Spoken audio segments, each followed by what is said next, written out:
Hello, brothers and sisters. Today I'm actually making vegan chicken, and this is how I'm gonna make it. Now, I've never made a vegan dish before in my life, so I know there is gonna be some screw ups in this one, but the basics of this dish are gonna be fairly simple. I did do my research prior to making this dish, and I'm just gonna guide you along and how I made it. And the first step I did was I got myself some bullion, and now this is not vegan bullion, just to be very clear. This is not better than bullion or any other sort of plant-based vegan bullion, because unfortunately the supermarket that I went to did not have it. But that's no problem for me because I'm not actually vegan. This is sort of just a trial run. And right now, as you see, I'm trying to just break it up and, mix it with some water so that the basis of this dish is gonna have a little bit more chicken flavor to it. That was at least the goal anyways. And you can see I'm having trouble breaking it up. But I don't really care if it's broken completely down as long as enough of the chicken flavor is inside the water when I'm kneading the dough.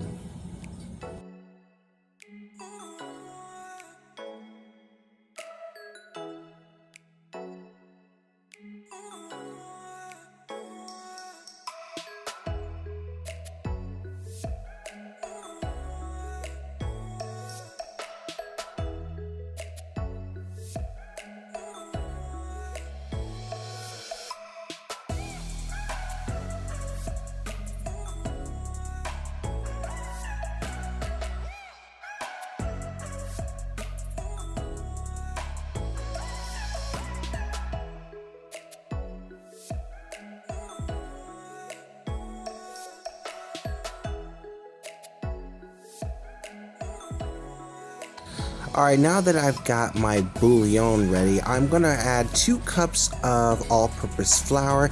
Now, online, it shows you how to extract seitan, which is basically the protein from the flour. Supposedly, you could do this with any flour. So the higher the protein, the better.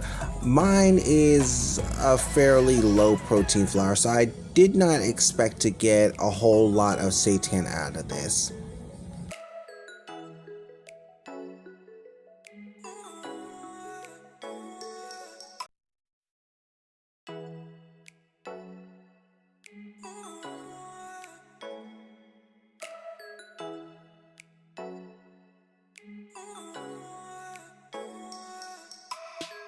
Now I'm just going to add 1 cup of cold water to my dough and then start kneading it with my hands.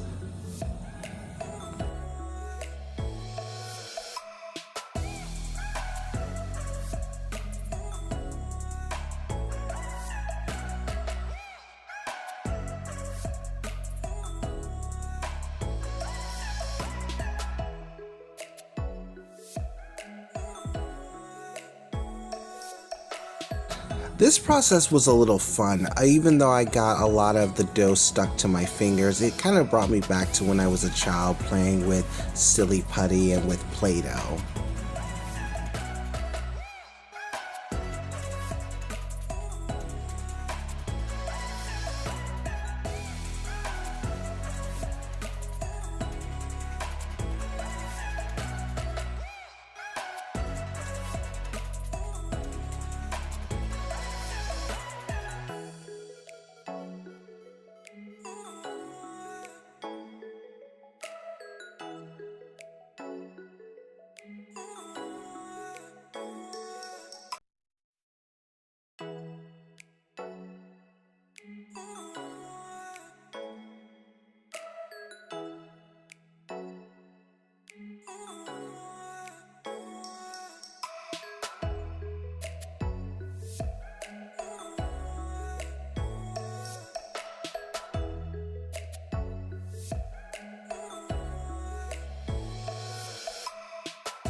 As you can see, my hands are still a little bit sticky, so I'm going to try to remove the rest of this dough from my fingers and place it inside the seitan dough ball. I'm sorry, the pre-seitan dough ball.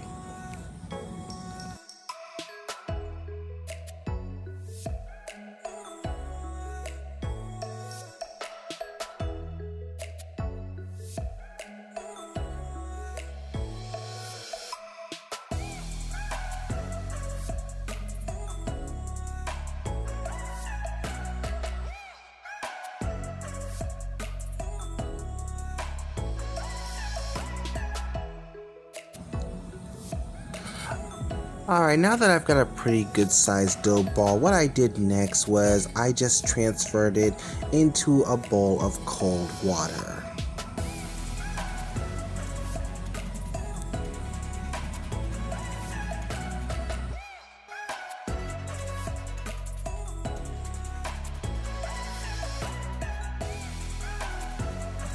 At this point, I just let it rest for about 10 minutes.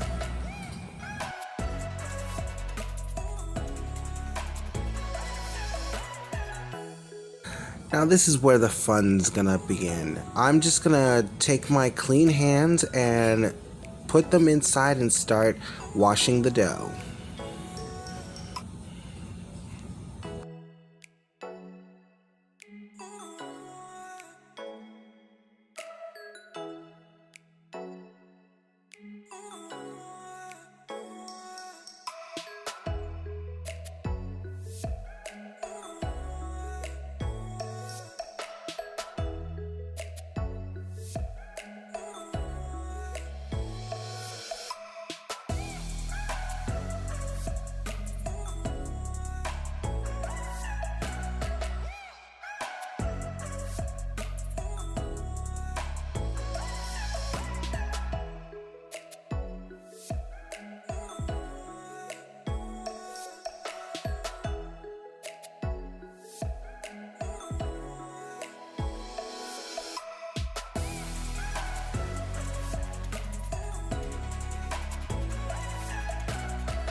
And now I'm just going to repeat that process again. I actually counted how many times I needed to wash this dough. It was 9 times, but I did cut a few of those times out to condense this video for your viewing pleasure, of course.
At this point, the dough was really starting to break up, so I'm having to repeatedly like form it, and also it was looking kind of alien to me. And like I said, this is the first time I've actually tried to make anything vegan, so I expect there to be some mishaps along the way.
Alright, y'all, this is my last wash, and if you're wondering why I'm stepping away from the camera so much, it's because I'm actually just trying to filter out that milky looking water so that I can get every little bit of seitan dough out of it, so I can have a nice generous piece of chicken when I'm through with it.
Alright, at this stage, I've pretty much got all the seitan I'm going to get out of it, and I'm just picking up all the extra little bits and pieces that were left behind so I could form it into a patty. And as I'm doing that, I'm also draining every little bit of water, even though you can't see this on camera. That is what I'm doing to just try to remove as much of the starch and the excess moisture as possible.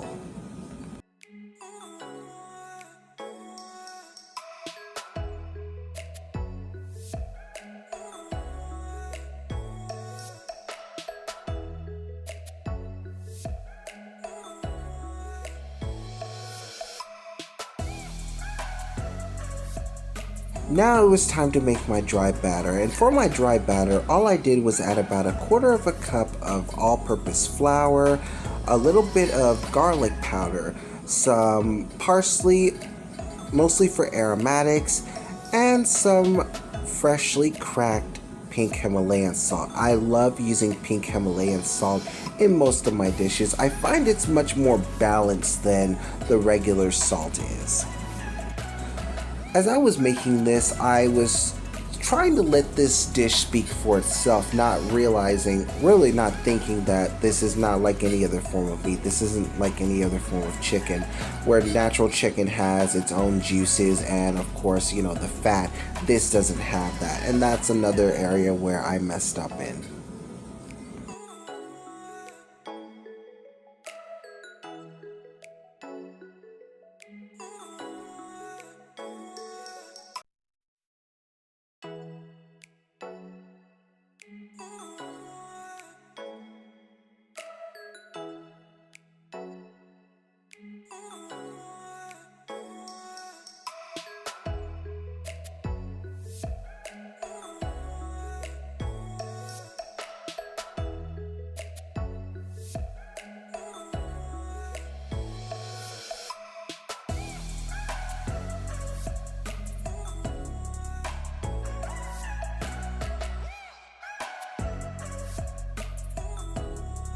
Alright, now that my patty has been in the refrigerator for the past hour, I'm just going to go ahead and bread this thing up. I really want this to be well coated when I put it in the hot oil to fry it.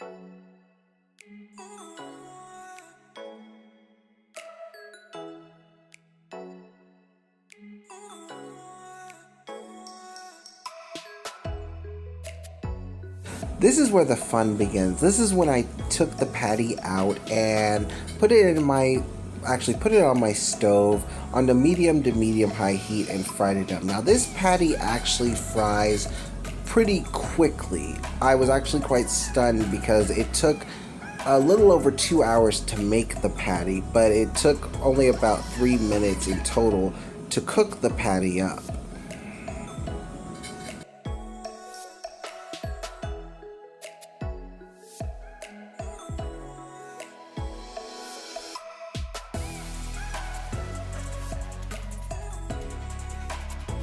As I was frying this thing, it actually made my apartment smell like chicken, and that's when I was like, oh yes, I can't wait to sink my teeth into this.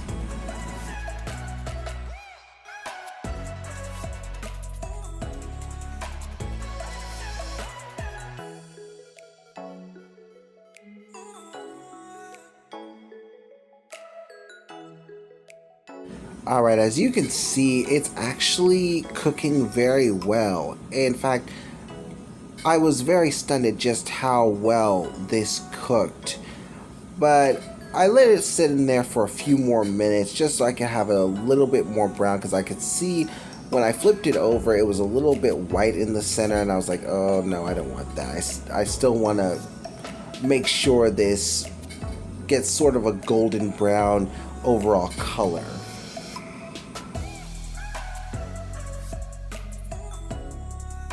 Now this was the taste test. This was when everything was finished, and as you can see, both sides are done completely. And I'm actually, when I made this video, I cut it down the middle, so I'm gonna just describe to you what it was for me when I took a bite of this patty.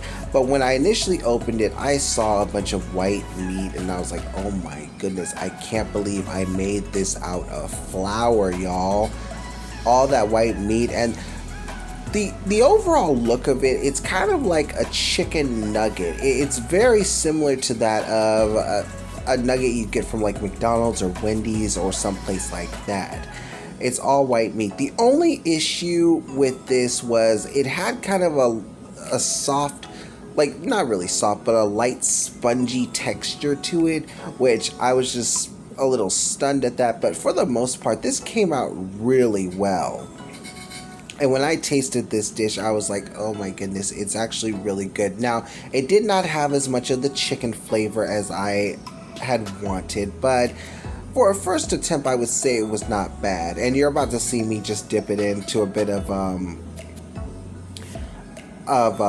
buffalo sauce that I actually had left over from Whataburger. That really just topped this dish off. I think it goes well with a variety of different sauces, but I mean, this is something I could work with. I mean, with a little bit more time, I could really work with something like this.